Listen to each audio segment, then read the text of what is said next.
Here's my newest project. Wait for it, wait for it. Ta-da! A height gauge. It's apparent how it works just by looking at it. I wanted the base to be large and solid just to make the thing more stable. I also wanted the shoe, this part right here, to be a little bit larger because, saw blades are round and you don't want to have to worry that your height gauge is sitting here or here or here in the gauge. You want a nice wide shoe to sit across the whole top. Now I don't desperately need such a jig, but once in a while I've had to struggle to get my table saw blade around a bit to just the right height. I ran across some videos of similar jigs and realized, I got all the stuff right here in my shop. I have scraps of mahogany, actually firewood, which make great jig stock.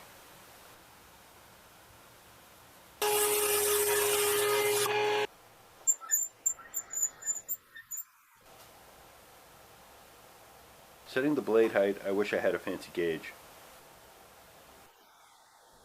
Cutting the kerf for the base showed me limitations on my kerf making jig. My jig, being about an inch thick, is really made for stock about 3/4 of an inch or less. Also, I found that since my kerf was less than 2 saw blade thicknesses, my table saw was deflecting on the second cut, so I had to widen the slot in my bandsaw off camera.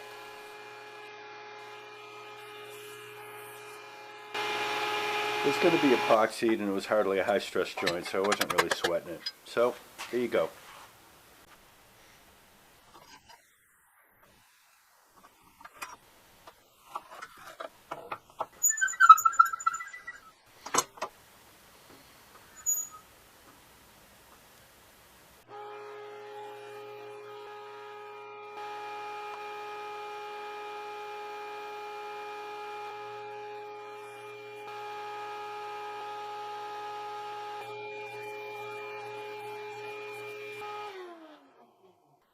For this part, I spent some time dialing the perfect kerf adjustment for the riser. I needed it to be just loose enough to slide without racking, which is probably a little bit wider than you'd want for a joint you were going to glue. Next, I cut the riser piece in the shoe to a more appealing shape. Then I cut and prepared the plexiglass. Off camera, I cut at my table saw. Looks good, so I went on.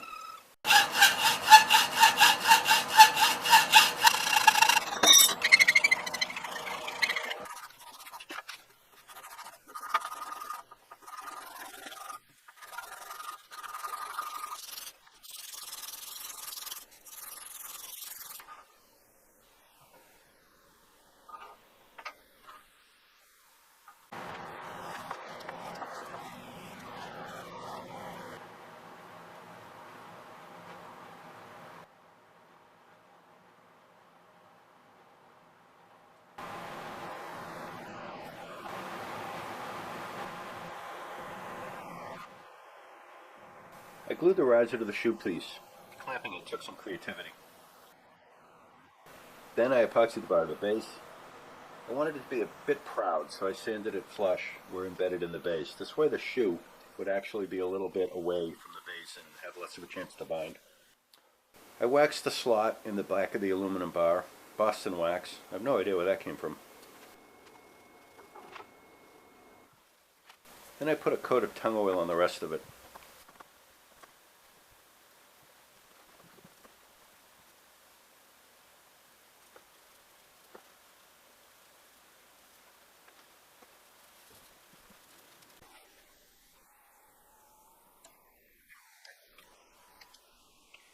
I scribed a line on the plexiglass with a utility knife, and I filled it in with a Sharpie. I'm not sure that's the best way to do it.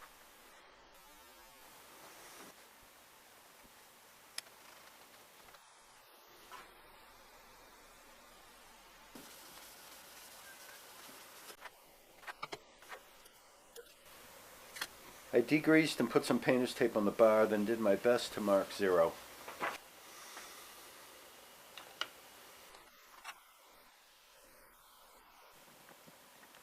Checked it, had an idea where the 0 was, then I cut the painter's tape.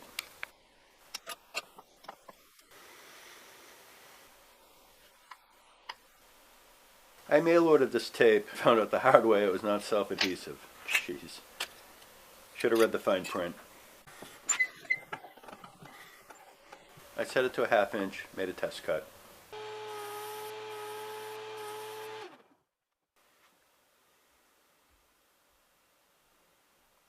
Now there it looks to be about as good as I get on my metal scale. For giggles, I got out my caliper. I'm not going to worry about 20/1000ths of an inch of woodworking. I mean, this is like 1/50th of an inch. In summary, the project took about a week, and that was an hour or 3 on a day most days. Most of the time I was figuring out dimensions as I was winging it. So, I appreciate you coming by my shop and paying a visit. Hopefully, if you've made it this far, you've gotten something out of it. I look forward to having you guys stop by again. Thanks.